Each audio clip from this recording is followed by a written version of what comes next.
அல்லாஹ்வுடைய மார்க்கத்தில் இருக்கக்கூடிய மனிதன் ஒருவன் தனக்கு 2 விதமான நண்பர்களை எப்பயுமே கூட வச்சுப்பாங்க.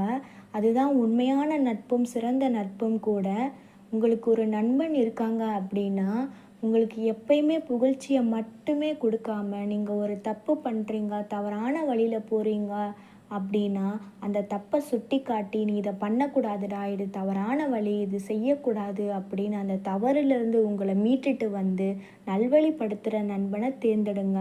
அதுதான் உங்கள் வாழ்க்கைக்கு சிறப்பாக அமையும். 2வது, உங்ககிட்ட எல்லாமே இருக்கிறப்ப இன்பத்தில் மட்டுமே பங்கு கொள்ளாமல் உங்களுடைய கஷ்டம் கவலை இருளான நேரத்தில் கூட உங்களை கண்ணீரை தொடச்சி கரம் கொடுக்குற நண்பனை தேர்ந்தெடுங்க. இப்படியாப்பட்ட நண்பர்கள் அமையிறது கஷ்டம்தான். அப்படி இல்லைன்னா அல்லாவிடத்தில் கேளுங்க, ரப்பிடத்துல கேளுங்க. யா அல்லாஹ் இப்படியாப்பட்ட நண்பர்களை எனக்கு கொடுங்க அப்படின்னு அல்லாவிடத்துல கேளுங்க. அல்லாஹ் கொடுப்பான்.